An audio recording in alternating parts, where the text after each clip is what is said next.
नमस्कार मित्रांनो, स्वागत आहे आपलं सगळ्यांचं एका नव्या व्हिडिओमध्ये। मित्रांनो, आजच्या व्हिडिओमध्ये मी तुम्हाला थोड्याशा वेगळ्या प्रकारचे मोदक बनवून दाखवणार आहे। तुम्ही याला मोदक म्हणू शकता किंवा वेगळ्या प्रकारचं जर तुम्हाला नाव सुचत असेल तर ते तुम्ही मला कमेंटमध्ये नक्की सांगू शकता। तसं बघितलं तर आपण मोदक हे नेहमीच बनवत असतो। मोदक बनवणं ही एक प्रकारची कलाच आहे असं मला वाटतं, कारण ज्या पद्धतीने आपण एकेका मोदकाला जो आकार देतो, जो मोदक आपण घडवतो आणि त्यानंतर तो मोदक खाताना आपल्याला जो आनंद होतो तो फार महत्त्वाचा असतो। आपल्याकडे हिंदू धर्मामध्ये गणेश चतुर्थी, संकष्टी चतुर्थी, अंगारकी चतुर्थी यासारख्या चतुर्थीच्या दिवशी आपण गणपती बाप्पाला मोदक अर्पण करण्याची पद्धत आहे। तर हे मोदक आपल्या हिंदू धर्मामध्ये अगदीच सर्वश्रुत असे आहेत। गणपती बाप्पाचं प्रिय भोजन म्हणून मोदकाला जो मान आहे तो मान इतर पदार्थांना असेलच असं मला वाटत नाहीये। तर मित्रांनो, हाच मोदक किंवा आजच्या या मोदक सारख्या दिसणाऱ्या पदार्थाला तुम्ही वेगळ्या प्रकारे सुद्धा नाव देऊ शकता। हा मी आज थोड्याशा वेगळ्या अंदाजाने बनवणार आहे। खरं तर ही रेसिपी नक्की कुणाची हे सांगता येणार नाही, कारण मी सुद्धा एका व्हिडिओमध्ये ते बनवताना पाहिले होते। आता त्याच प्रकारे मी तुम्हाला ही रेसिपी बनवून दाखवणार आहे।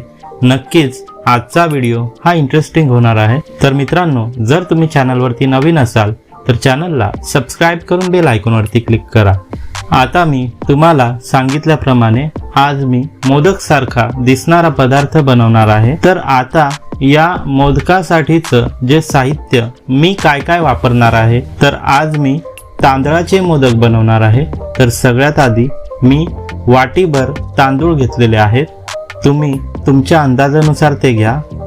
त्यानंतर मी एक मोठा नारळ घेतलेला आहे, त्यासोबतच हे तांदळाचे दाणे सुद्धा मी घेतलेले आहेत। आता हे बासमती तांदूळ आहे, तुम्ही तुमच्या अंदाजानुसार घ्या। तर आता हा जो नारळ आहे तो आपल्याला या प्रकारे फोडून त्याचे हे मी तुकडे करून घेतलेले आहेत। आता हे सर्व खोबऱ्याचे तुकडे आपल्याला किसून घ्यायचे आहेत। तर मी या प्रकारे ही किसणी घेतलेली आहे। या किसणीवरती हे खोबरं मी आता किसायला घेणार आहे। खोबरं किसताना मी या किसणीचा जो बारीक भाग आहे तो घेतलेला आहे, म्हणजे जो खोबऱ्याचा किस पडेल तो या प्रकारे अगदी बारीक तयार होईल। तुम्ही हवं तर थोडासा जाड किस सुद्धा ठेवू शकता। आता या प्रकारे हा ओला नारळ मी किसून घेतलेला आहे। त्यानंतर या रेसिपीसाठी आज मी साखर न वापरता गूळ वापरणार आहे। गूळ अवश्य वापरून पहा, फार छान लागतात हे मोदक। तर तुम्ही या प्रकारे हे गुळाचे तुकडे नक्की करून घ्या। तर आता हा गूळ मी या प्रकारे अगदी बारीक चुरून घेतलेला आहे। हा सफेद गूळ आहे। आता गुळाचे सुद्धा वेगवेगळे प्रकार असतात, ते तुम्हाला माहिती आहे। म्हणजे जो काही चिक्कीचा वगैरे गूळ असतो तो खाताना आपल्याला कडक लागतो, तर चिक्कीचा गूळ न घेता हा आपल्याला अगदी साधा सफेद गूळ घ्यायचा आहे। तर तो मी या प्रकारे बारीक तुकडे करून घेतलेला आहे। यानंतरचा जो दुसरा पदार्थ मी घेतलेला आहे तो म्हणजे काजू आणि बदाम हा सुकामेवा मी घेतलेला आहे। हा सुकामेवा मी या सारणामध्ये वापरणार आहे। या मोदकाच्या स्टफिंगमध्ये तो आपल्याला वापरायचा आहे। खूप छान लागतो, खूप चांगली चव लागते, म्हणून मी घेतलेले आहेत। तर तुम्ही सुद्धा नक्की घेऊन पहा। आता हे जे काजू आणि जे बदाम आहेत ते आपल्याला या प्रकारे बारीक करून घ्यायचे आहेत। मोदकाच्या सारणाचं सगळं साहित्य आता जवळजवळ तयार झालेलं आहे। तर आता हे सारण आपल्याला एकमेकांमध्ये मिक्स करून घ्यायचं आहे, एकमेकांमध्ये ते मिश्रण करून घ्यायचं आहे। आता ते कशा प्रकारे मी करतो ते तुम्ही पहा। म्हणजे मोदक बनवण्याची ही अगदीच पारंपरिक पद्धत आहे। सगळ्यात आधी मी गॅसवरती एक कढई ठेवलेली आहे। त्या कढईमध्ये मी हे साजूक तूप टाकलेलं आहे। साजूक तूप तुम्ही वापरून पहा किंवा इतर कोणत्याही तुपामध्ये हे मोदक तुम्ही बनवले तरी ते फारच स्वादिष्ट लागतात। तर 1 चमचा साजूक तूप मी या कढईमध्ये टाकलेलं आहे. तूप चांगलं गरम झाल्यावर त्यामध्ये मी काजू, बदाम हे चांगले परतून घेणार आहे. तुपाचा खमंग स्वाद या सुक्या मेव्यामध्ये उतरतो, म्हणून हे छानपैकी परतून घेऊन त्यानंतर ते मी एका डिशमध्ये काढून घेणार आहे. आता आपल्याला याच कढईमध्ये गूळ टाकायचा आहे. हा गूळ मध्यम आचेवरती थोडासा वितळवून घ्यायचा आहे. थोडासा गरम कढईमध्ये परतून घेतल्यानंतर तो सहज वितळतो. यावेळी सगळ्यात महत्त्वाचं, गॅसची फ्लेम तुम्हाला कमी ठेवायची आहे. हा गूळ जास्त कडक आपल्याला करायचा नाही आहे. जर आपण कडक केला तर आपलं सारण सुद्धा कडक होण्याची शक्यता असते. म्हणून मंद आचेवरती हा गूळ वितळल्यानंतर आता आपल्याला यामध्ये खोबरं टाकायचं आहे. किसलेलं बारीक खोबरं यामध्ये टाकून आपण हे मिक्स करून घेणार आहोत. छानपैकी मिक्स करून घेतल्यानंतर तुम्ही बघू शकता हे खोबरं, गूळ हे एकमेकांमध्ये चांगलं मिश्रण झालेलं आहे. काही जण इथे या स्टेपला या सारणामध्ये साखर वापरतात, तर मी साखर वापरलेली नाही आहे. खोबऱ्याचा किस आणि गूळ हे एकमेकांमध्ये छान मिक्स झालं. आता आपल्याला हा सुका मेवा टाकायला हरकत नाही. काजू आणि बदाम यांची 1 वाटी इतकी मात्रा मी टाकून घेणार आहे. ते आपल्याला यामध्ये व्यवस्थित मिक्स करायचं आहे. सगळं मिक्स झालेलं आहे. आता मी वेलचीची पूड टाकणार आहे. वेलची आपल्याला खलबत्त्यामध्ये घेऊन ती बारीक ठेचून घ्यायची आहे, वाटून घ्यायची आहे. त्याचा रवाळ होईल असा कूट आपल्याला तयार करून घ्यायचा आहे आणि तो मी यामध्ये वापरणार आहे. खूप चांगला सुगंध या सारणामध्ये उतरतो आणि त्यानंतर हे मोदक खाताना आपल्याला खूप भारी लागतात, म्हणून मी ते टाकलेलं आहे. तुम्ही सुद्धा नक्की टाका. वेलची पूड टाकून झाल्यानंतर ती सुद्धा आपल्याला मिक्स करून घ्यायची आहे. हे सगळं झालं, सारण तयार झालेलं आहे. आता आपल्याला ते एका भांड्यामध्ये काढून घ्यायचं आहे.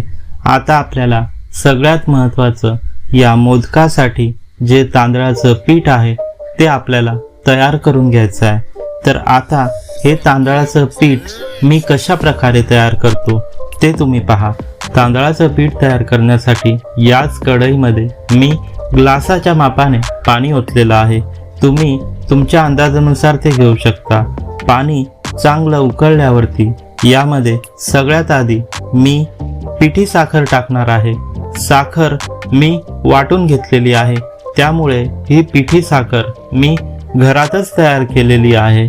तुमच्याकडे उपलब्ध असलेली खडी साखर किंवा पिठी साखर तुम्ही वापरू शकता, पण या प्रकारे साखर किंवा खडी साखर वाटून घेतल्याने या तांदळाच्या मोदकांना एक प्रकारचा गोडवा खाताना आपल्याला जाणवतो. म्हणजे आतलं जे स्टफिंग आहे, जे मोदकाचं सारण आहे, ते सुद्धा फार चविष्ट लागतं. त्यासोबतच हे जे मोदकाचं वरचं आवरण आहे ते सुद्धा खाताना फारच छान लागतं, ते गोड लागतं. म्हणून मी ही पिठी साखर वापरलेली आहे.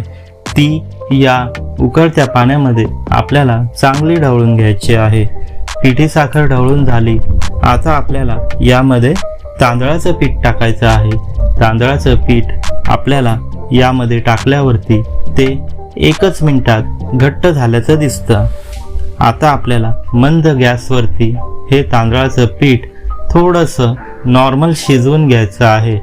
म्हणजे या प्रकारे या तांदळाच्या पिठामधला जो कच्चेपणा आहे तो राहणार नाही आणि मोदकासाठी जी बॉन्डिंग महत्त्वाची आहे ती सुद्धा या प्रोसेसमुळे सहज तयार होते. म्हणजे हे जे मोदक आहेत ते आपण ज्यावेळी उकडून घेऊ त्यावेळी ते जास्त उकडले जात नाही. त्यासाठी ही प्रोसेस महत्त्वाची आहे. म्हणून या प्रकारे उकळत्या पाण्यामध्ये हे आपल्याला तांदळाचं पीठ नॉर्मल कडक करून घ्यायचं आहे, ते शिजवून घ्यायचं आहे. तांदळाचं पीठ या प्रकारे थोडंसं घट्ट झाल्यावरती आता आपल्याला हे तांदळाचं पीठ हाताने मळून घ्यायचं आहे. हाताने मळताना आपल्याला या तांदळाच्या पिठावरती तेल सोडून घ्यायचं आहे. म्हणजे ही जी तांदळाच्या पिठाची कणिक आहे ती आपल्याला अगदी मऊसर तयार करून घ्यायची आहे. आता आपल्याला हे 5 ते 10 मिनिटासाठी बाजूला ठेवून द्यायचं आहे. 5 ते 10 मिनिटानंतर आता आपल्याला हा पदार्थ तयार करायला घ्यायचा आहे. तर त्यासाठी सगळ्यात आधी मी या प्रकारे हे तांदळाचं पीठ हातावर घेऊन हाताला थोडंसं तेल लावून पारी तयार करून घ्यायची आहे. त्या पारीमध्ये आपल्याला सारण भरून नंतर त्या पारीला या प्रकारे मी गोल आकार देणार आहे. म्हणून मी तुम्हाला आधी सांगितलं होतं की मोदकाप्रमाणेच दिसणारा हा पदार्थ मी बनवणार आहे. तर त्याचं योग्य नाव कोणतं असावं ते तुम्ही नक्की कमेंटमध्ये सांगा. तर या प्रकारे गोल गोल आकार देऊन मी हे सर्व मोदक आता बाजूला ठेवून देणार आहे. तुम्ही अगदी कोणताही आकार देऊ शकता. जर तुम्ही मोदकाचा आकार जरी दिला तरी सुद्धा हा पदार्थ फार छान होतो.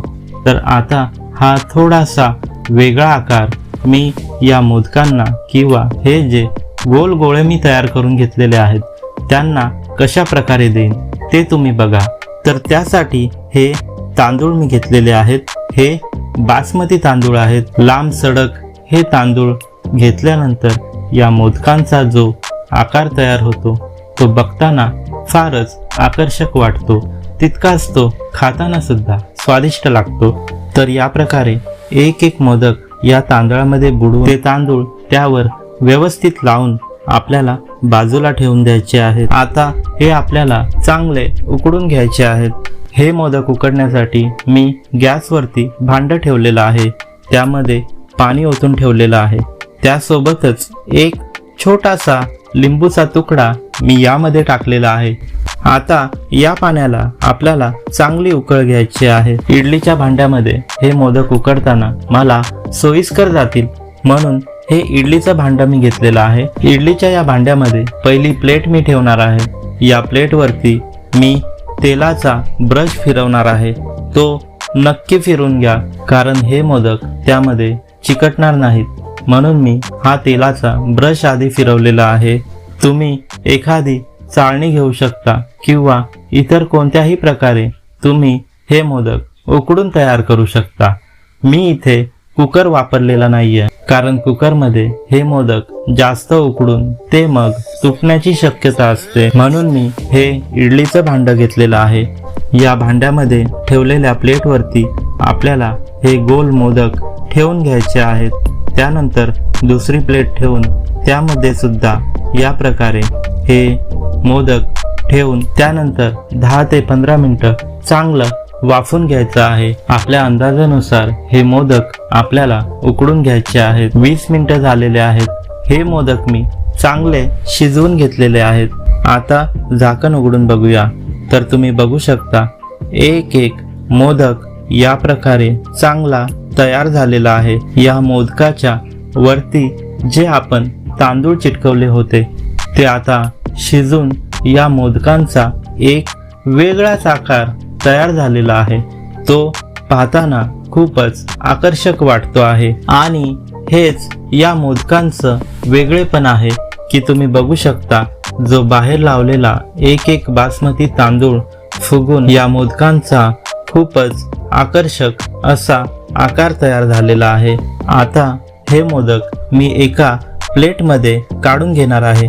त्यानंतर मी तुम्हाला दाखवतो. मोदक तयार झाल्यानंतर थोडेसे थंड झाल्यानंतर आता आपल्याला ते टेस्ट करून बघायचे आहेत. सगळ्यात आधी हे मोदक कसे दिसतात ते तुम्ही बघा. एक एक लांबट बासमती तांदूळ आपण या मोदकांवरती चिटकवल्यावर हे मोदक थोडेसे वेगळे आपल्याला दिसून येतात. घरातल्या सगळ्यांना थोडासा वेगळा हा पदार्थ नक्कीच दिसेल. तर आता हे मोदक मी तुम्हाला कापून दाखवतो. बघा अगदी आतपर्यंत हे मोदक शिजलेले आहेत. जे सारण आपण त्यामध्ये भरलेलं ते सारण पाहूनच आता तोंडाला पाणी सुटते आहे. तर मित्रांनो या प्रकारे तुम्ही सुद्धा हे थोडेसे आगळे वेगळे मोदक नक्की तयार करून पहा. ते कसे होतात ते मला कमेंटमध्ये सांगायला विसरू नका. आता एक एक मोदक मी खाऊन पाहणार आहे. त्यानंतर या मोदकांची चव तुम्हाला मी सांगतो. मोदक खाताना जे सारण आपण तयार केलं होतं ते सारण या मोदकाला एक छान चव आणून देतं. त्यासोबतच जी वाटलेली साखर आपण यामध्ये टाकलेली होती त्या साखरेची चव सुद्धा या मोदकांच्या आवरणाला उतरलेली दिसते. तर मित्रांनो, या प्रकारे तुम्ही सुद्धा ही रेसिपी एकदा तरी ट्राय करून पहा आणि तुम्हाला आजची ही रेसिपी व्हिडिओ कशी वाटली ते तुम्ही मला कमेंटमध्ये सांगायला विसरू नका. पुन्हा मी भेटेन एका नव्या व्हिडिओमध्ये अशीच काहीतरी नवीन रेसिपी घेऊन. तोपर्यंत खात रहा, खुश रहा आणि आनंदी रहा. धन्यवाद.